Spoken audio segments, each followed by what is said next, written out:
अस्सलाम वालेकुम नाज़रीन, मैं हूं शेख रहमत अली। आप देख रहे हैं क्राइम टुडे न्यूज़।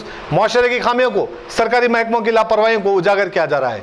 नाज़रीन, जिस तरह से हमारे इस तेलंगाना स्टेट में हालात बनते जा रहे हैं, जिस तरह से एक के बाद एक मसाजिद को गिराई जा रही है और इस पर कुछ सियासतदान अपनी सियासत की रोटियाँ डाल रहे हैं और अपनी सियासत चमकाने के लिए हर तरह से कोशिश कर रहे हैं, लेकिन कोई ये सवाल नहीं कर रहा है कि मसाजिदों को गिराया क्यों जा रहा है। कोई ये सवाल नहीं कर रहा है कि क्यों वक्फ की जायदादों के पीछे, कब्रस्तानों के पीछे, मसाजिदों के पीछे हुकूमत लगी हुई है, क्यों तहफ़्फ़ुज़ करने में नाकाम है वक्फ बोर्ड।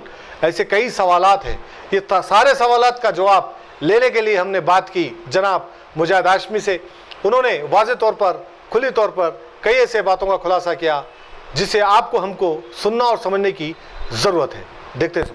अस्सलाम वालेकुम नाज़रीन, आप देख रहे हैं क्राइम टुडे न्यूज़। आज हमारे स्टूडियो में जनाब मुजाहिद हाशमी साहब मौजूद हैं। जिस तरह से कुछ दिनों से शमशाबाद जो मस्जिद का इशू चल रहा है, जिस तरह से मस्जिद को गिराया गया है, कहीं साबिर अली वहाँ के चेयरमैन पर इल्ज़ाम लगाया गया, वहाँ पे एमएलए एमपी और फिर मजलिस इत्तेहादुल मुस्लिमीन और के चंद्रशेखर राव पर भी कई इल्ज़ामात लग रहे हैं। ये सारे चीज़ों में हम बात करेंगे और समझने की कोशिश करेंगे कि आखिर के चंद्रशेखर राव कौन सी सियासत कर रहे हैं। जिस तरह से सेक्रेटरीट में मसाजिदों को गिराया गया, एक खाना की मस्जिद को गिराया गया, शमशाबाद की मस्जिद को गिराया गया, औक़ाफ़ की जायदादें तहफ़्फ़ुज़ नहीं हो पा रही है, सारे मस्जिदों को गिराया जा रहा है, कब्रस्तानें हमारे महफूज नहीं है।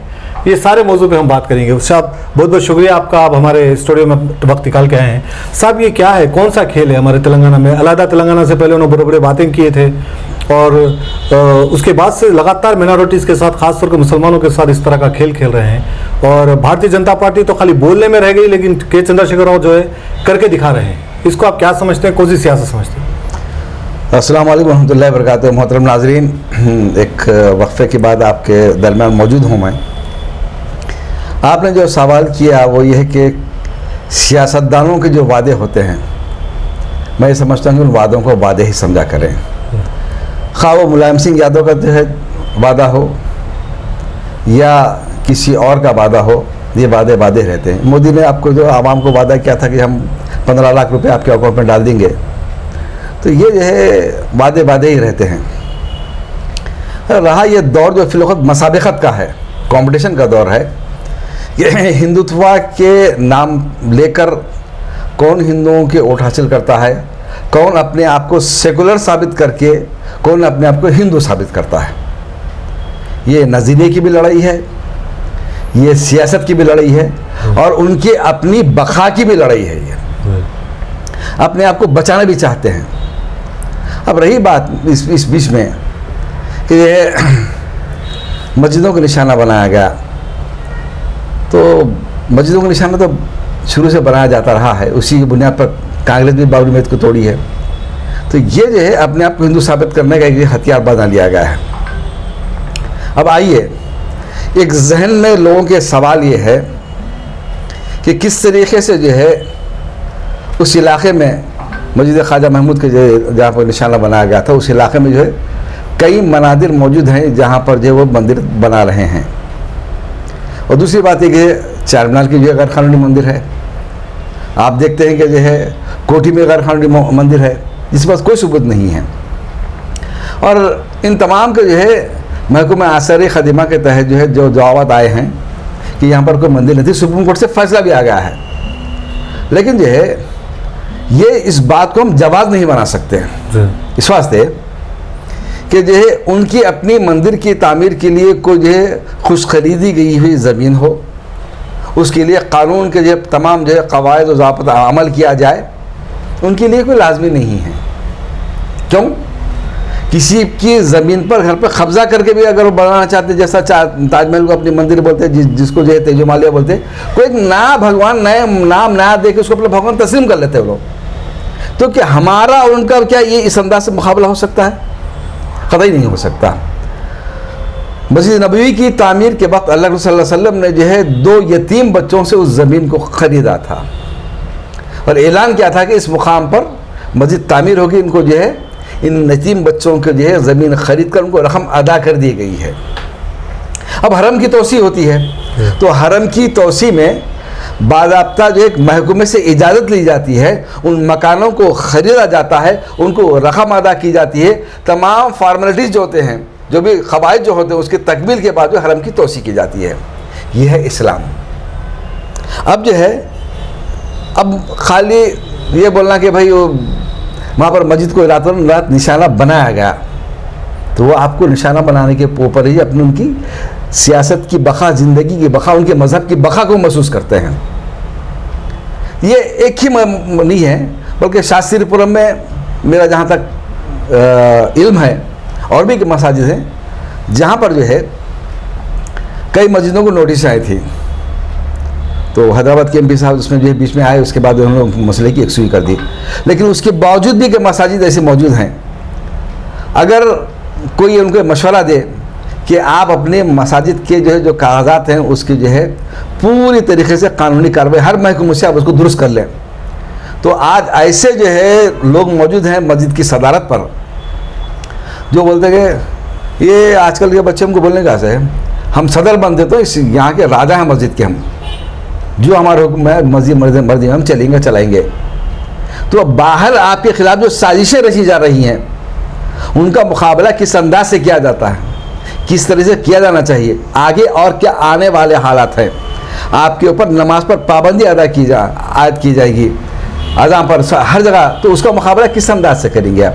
तो आपके पास जो तमाम जो है दस्तावेज़ात, खा वो जो है रजिस्ट्रेशन के क्यों ना हो, ग्राम पंचायत की सतह पर ना हो, किस सतह पर क्यों ना हो, उसके पूरे आपके पास जो है उसकी पूरी मंजूरी होनी चाहिए, पूरे आप पास जो है पूरे सबूत के साथ जो है आप पास अपने उसको रिकॉर्ड रखना पड़ेगा।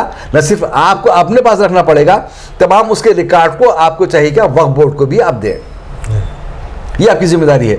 खा वो बरखी का कनेक्शन क्यों ना हो, लाइट का कनेक्शन क्यों ना हो, नल का कनेक्शन क्यों ना हो, मस्जिद रहती है एक के नाम पे, बल्कि लाइट का कनेक्शन रहता है एक और के नाम पर, तो कोई तरीका है ये, नल रहता है किसी और के नाम पर, तो मस्जिद के नाम पर तमाम रिकॉर्ड को एक ही करें आप, सही करें, दुरुस्त कर लें आप। इसे कहते हैं कि एक मस्जिद का जो है एक सदर जो होता है, कमेटी, इंतजामी कमेटी जो मजलिस इंतजामी जो होती है, उसमें बासलाहियत लोगों को, काबिल लोगों को रखें। ऐसे नहीं कि जो है कोई किसी इलाके का जो है कोई पैसे वाला है, कोई जो है रिटायर्ड होगा, वजीफे पे हट गया, उसको ला के आप जिम्मेदारी दे दिए, कुछ ज़्यादा चंदा दे रहा, अपने आप को हों बोल रहा, किसी सियासतदान से उसके ताल्लुकात हैं, उसको सदर बना दिए। तो बहरहाल मैं मजबूरन नहीं कह रहा हूँ कि ऐसे जाहलों से मोहल्ले के लोगों को जो है दूर रखना चाहिए, बाखलाक लोगों को, काबिल लोगों को मस्जिद की सदारत सौंपी जानी चाहिए। ये आपने एक अच्छा सवाल उठाया कि जिस तरह से मस्जिद कमेटियों में ये चीज़ हो रही है, हमने गौर कर रहे हैं कि कुछ दिनों से जो है, कुछ महीनों से मस्जिद में ज़ोर से आवाज़ नहीं दी जा रही है, अज़ान की आवाज़। कई जगहों पे स्पीकर निकाला गया है और कई जगहों पे जो है शिकायतें ये हो रही है लोगों की कि अज़ान की आवाज़ हम तक नहीं आ रही है। ये कहीं ना कहीं खौफ, किस किस्म का खौफ हो रहा है और किस किस्म से जो है पॉलिटिकल लोग मस्जिद की कमेटियों में मुलविस हो गए हैं, इन्वॉल्व हो चुके हैं। देखिए, जो लोग सदारत मस्जिद के जो है फायज है, या मस्जिद भी है, मदरसा भी अगर है, तो ये लोग जो है अल्लाह से ज़्यादा हुकूमत से, पुलिस से डरते हैं। इसीलिए कि यहाँ पर ऐसे वाक़यात तो है नहीं, कोई आपके खिलाफ कोई कंप्लेन करने वाला भी नहीं है, लेकिन उसके बावजूद भी आवाज़ कम कर रहे हैं। क्यों कर रहे हैं, क्यों डर? क्योंकि मस्जिद के जो मदरसे की जो जायदाद है उनके अपनी ज़ाती जायदाद है, और जो उनके अपने ज़ाती कारोबार है, ये दिन का कारोबार है। एक कमेटी अगर है मदरसे की मजलिस इंतज़ामी है, तो उसके लिए अलहदा कमेटी उसके नाम पर हो, वो इंतज़ाम चलाए, वो सारे अखराजात का जो है हिसाब किताब रखे, सबका ऐलान करे, वो कभी नहीं करेंगे, क्योंकि उनकी वो ज़ाती जायदाद है। ज़ाती जायदाद को नुकसान ना पहुँचे, लिहाजा इसके लिए ये डर और खौफ उनमें पाया जाता है। और इसकी बात ये, दूसरी वजह यह है, मसाजिद के तहत जो है आपके पास जो भी जो है मलकियात होती हैं, जायदादें होती हैं, उसका हिसाब किताब कौन देने वाला है, क्या किराया आ रहा है, क्या किराया कहाँ जा रहा है, कितना खर्चा आ रहा है, कोई हिसाब किताब ना आप देने वाला है, ना आप जो है हिसाब किताब लिखने वाले हैं।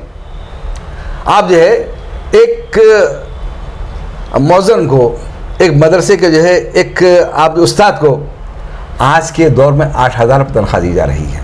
मैं जानता हूँ एक ऐसे उस्ताद को, और मस्जिद के एक कमरे में उनको रखते थे, लेकिन मस्जिद के कमरे से उनको निकाल दिया गया। आज जाके जो दूसरी जगह किराए के जो है कमरे में है, और 4,000 रुपये किराया दे रहे हैं, तो 4,000 रुपये में क्या बीवी बच्चों के साथ क्या ज़िंदगी गुजारेंगे वो? क्यों? अगर लोगों ने शिकायत की तो कहा कि आप किराया देते क्या हमको? तो फिर मदरसे का जो है सर्फ किसकी बात है? लोगों से आप चंदा वसूल किए, किस मकसद के लिए आप वसूल किए थे? आप उसको आप अपनी जाती जायदाद बना लिए। यही वो जहन फिक्र है जिसकी वजह से जो है गैर आकरा जो है और अदियान बातिल के लोग हमारी मस्जिदों को निशाना बना रहे हैं, उसको तोड़ने की उनके पास हिम्मत हो रही है। और दूसरी बात यह है कि जो है आप ये बोले कि जो है ये केसीआर की जो बात है, केसीआर हो या एडिशनल जो कलेक्टर जो थे उनकी खुशी दिलचस्पी जो थी, तो उसके बाद जो है ताहिर साहब जो कमिश्नर बल्दिया जो थे, साबिर साहब जो भी थे, तो ये उनके खिलाफ कोई कार्रवाई नहीं हो रही। क्यों नहीं हो रही? इसीलिए कि जो है क़ियादत मसले के हल को ये चाहती कि जो है हम मस्जिद गिरा दिए, आपकी अपनी मर्जी पूरी हो गई, कुरान मस्जिद की बेहुरमत ये कर दी, मुसलमानों को ये कर दिया, लेकिन मुसलमानों को हम जो है बीच में आके हमें मस्जिद तामीर करवा दे रहे हम। तो फिर उन्होंने ये जुर्म किया था, मस्जिद को शहीद करने की जो हिम्मत जो जुर्रत जो की थी और कुरान मस्जिद की जो बेहुरमती जो की गई थी, उसके खिलाफ वो कलेक्टर के खिलाफ जो है क्या कार्रवाई होंगी, वो जो है उस जो है कमिश्नर के खिलाफ क्या कार्रवाई होंगी, उसके पीछे कौन था, उसके खिलाफ कौन कार्रवाई करेगा? यही सवाल है, यही सवाल लोग उठा रहे हैं। हाँ, यही सवाल उठाने के लिए है। इसीलिए कि जो आज जो है जो बात सामने रखी जा रही है कि हम आने वाले दौर को हम देख रहे हैं। हमारी हिकमत इसमें है, हम जहाँ तक जा सकते हैं वहाँ तक जाकर हम जो है हम अपनी बात को मनवा चुके हैं।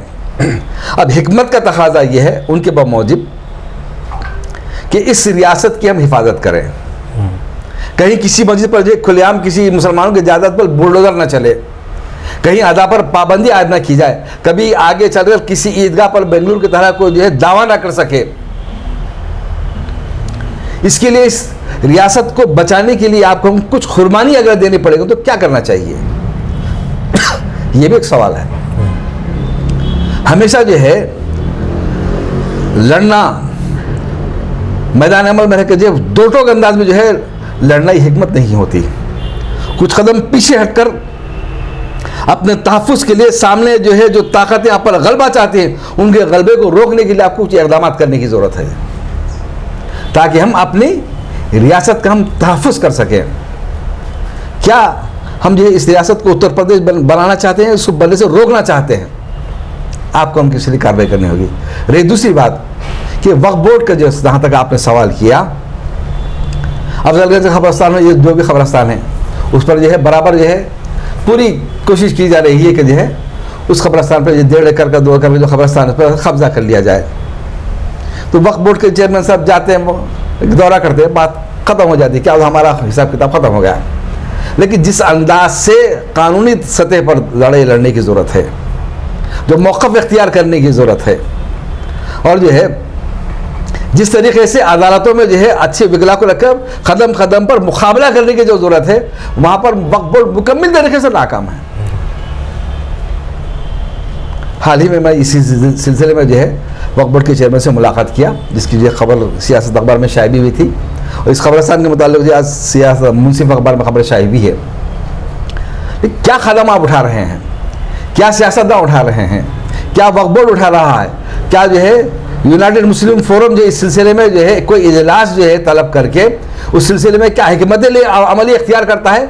कभी आपने अपने उलमा को, इन सियासी और मजहबी जमात के लोगों खादिम को आपने नहीं देखा कि जो है इन जायदादों के तहफ़्फ़ुज़ के लिए कोई कदम उठाया जाएगा, कोई अच्छा सख्त तरीन मौक़िफ़ इख्तियार किया जाएगा, किसी को हिदायत दी जाएगी।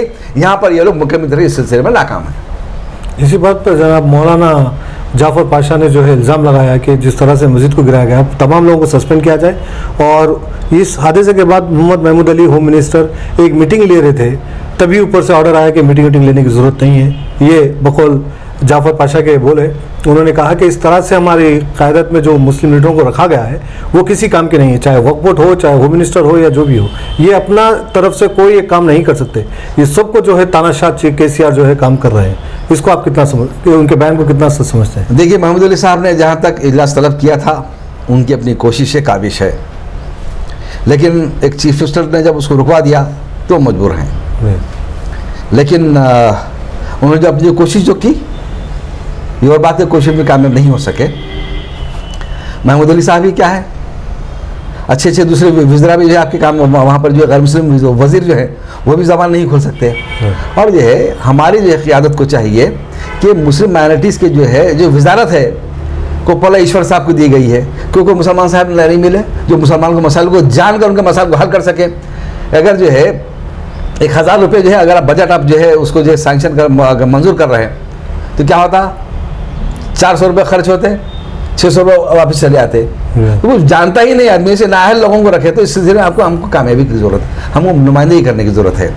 तो कैसे करें, यही सवाल है साहब, कैसे करें नुमाइंदगी? आज हर जगह कोई हमारा रहनुमा नहीं है मुसलमानों का, जैसा हैदराबाद में मजलिस इत्तेहादुल मुस्लिमीन को बोलते थे, लेकिन वहाँ पर भी मजलिस के रहते पर भी जो है इस तरह से एक मस्जिद का मसला नहीं है। यहाँ पे सेक्रेटरीट के 2 मसाजिद को गिराया गया है, एक खाना की मस्जिद को गिराया गया है, ऐसे ना जाने कितने मसाजिद और कितने औक़ाफ़ की जातों को तबाह कर दिया जा रहा है। अब लोग सवाल कर रहे हैं लेकिन उनका जवाब देने वाले कोई नहीं है। कोई एक ऐसा पॉलिटिकल पार्टी या कोई ऐसा नहीं है कि माइनॉरिटीज़ और मुसलमानों के लिए खड़ी रहे। कौन सवाल करेगा? देखिए, आप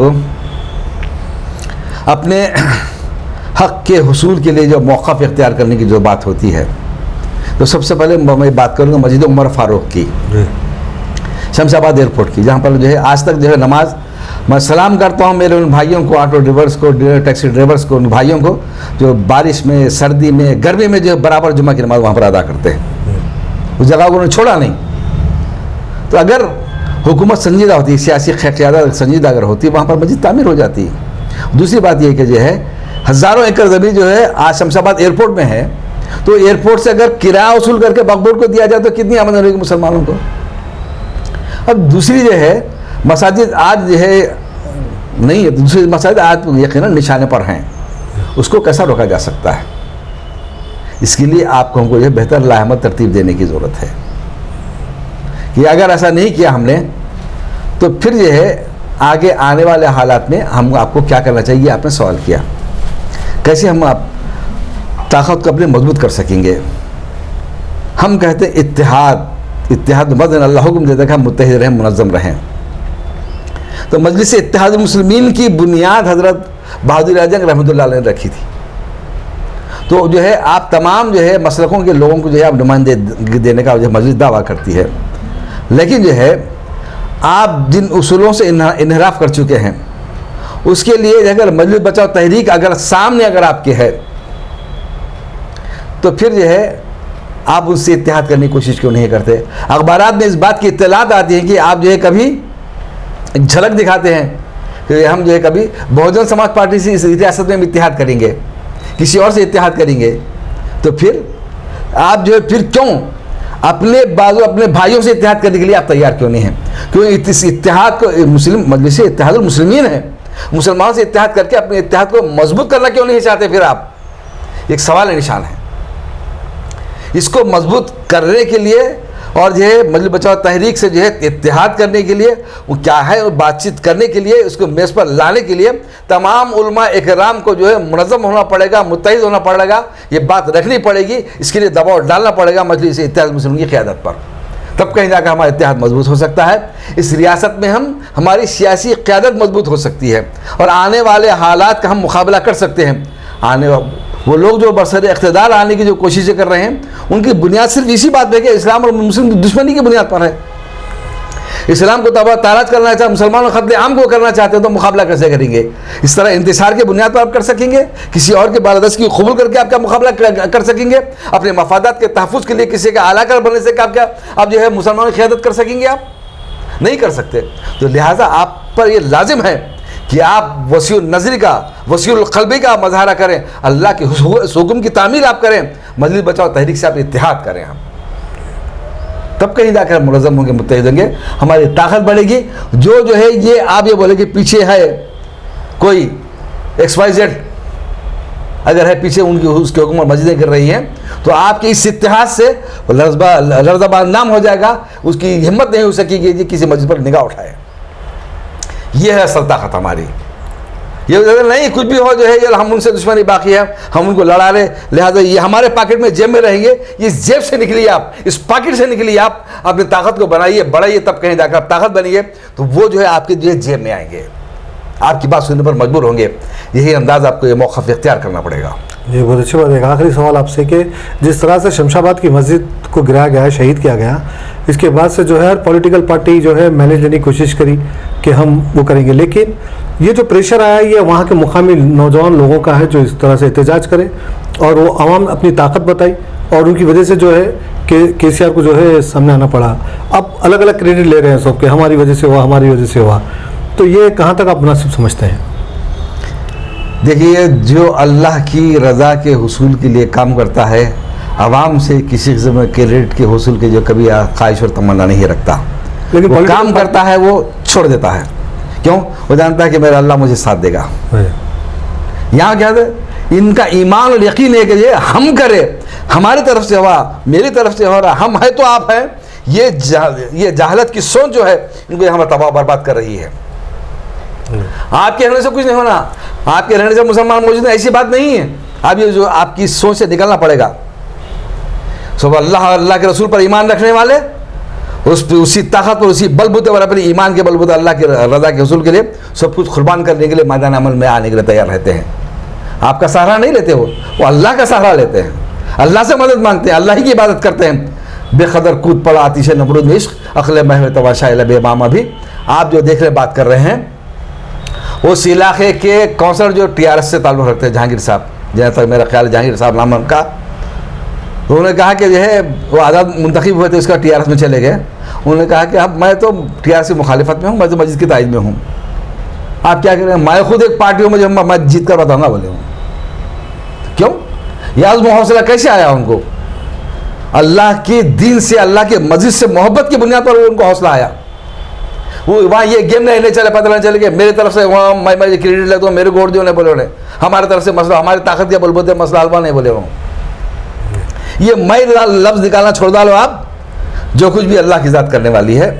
इसीलिए जो है आपकी तरफ से या आप जिंदा, आपके मसाइल हल हो रहे हैं, ये बात एक वहम, ये ख्याल आपके जहन से आप निकाल दो और इस बात के लिए इसके बारगाह में रुजू हो जाओ। जो कुछ है अल्लाह तो हमसे काम लेने वाला है, तो हमसे काम ले, हमको कामयाबी अता कर। ये अब जब मांगने वाले बन जाएंगे, वसी नज़र होंगे, लोगों से इत्तेहाद करेंगे, तब कहीं आपकी ताकत बढ़ेगी, अल्लाह आपको इज्जत देगा, वरना आपको जो है ज़वाल नसीब करेगा अल्लाह। मेरा साहब एक आखिरी सवाल है कि जिस तरह से सेक्रेटरीट के 2 मसाजिदों को गिराया गया था, तभी भी हमारे उलेमाए दीन खामोशी इख्तियार किए हुए थे। लोगों के सवाल है कि पहले हैदराबाद, दुनिया के, हमारे हिंदुस्तान के कोई भी कोने में कोई भी छोटा भी इंसिडेंट होता तो सब में पहली आवाज़ अगर निकलती तो हमारे हैदराबाद से, उलेमाए दीन से निकलती थी। लेकिन आज उलेमाए दीन पूरी तरह से खामोश है। कई पोस्टों पे, फेसबुक पे ये चलाया जा रहा है कि बिरयानी उलेमा हो गए, ये फला हो गए। ये कितना बड़ा नुकसान है हमारे आने वाले जनरेशन को, हमारे मुसलमानों को हैदराबाद में ऐसे उलेमाए दीन जो बिक चुके हैं इनकी वजह से, और क्या बुरे हालात हो सकते हैं? देखिए, एक अहम तरीन सवाल आपने किया है। उलमा इकराम का, तमाम मजहबी जमातों का मैं जो है उनका अदब और एहतराम करता हूँ। अपने उनके ताल्लुक़ जो है अपने अल्फाज का इस्तेमाल करने से पहले नौजवानों को चाहिए कि जो है वो एहतियात से काम लें। उनसे इस बात की गुजारिश करें, मुतालबा करें, उनसे मिले, मुलाकात करें और ये बोले कि भाई जिस तरीके से गैर मुस्लिमों की मजहबी क़यादत सियासी जमात पर असरअंदाज होकर अपने जो मुतालबात को मनवाती है, आप तो अपने हक़ को मनवाने के लिए आप उनको जो नसीहत क्यों नहीं करते? आप उनके सामने क्यों हाथ बन के ठहर जाते हैं, जबकि आपके सामने उनको हाथ बन के ठहरने की ज़रूरत है। ये मौक़िफ़ को तब्दील, उनका मुक़ाम मर्तबा जो है या एहसास दिलाने की ज़रूरत है। अगर आपने ऐसा काम नहीं किया तो फिर लोग यही कहेंगे, अल्लामा इक़बाल यही कहा था कि ये अमामे, ये ख़ुबाएँ, ये मुक़द्दस चेहरे, मुझे मालूम ना था ये मज़हब के कफ़न है, आप मज़हब के कफ़न बन कर रह जाएंगे आप।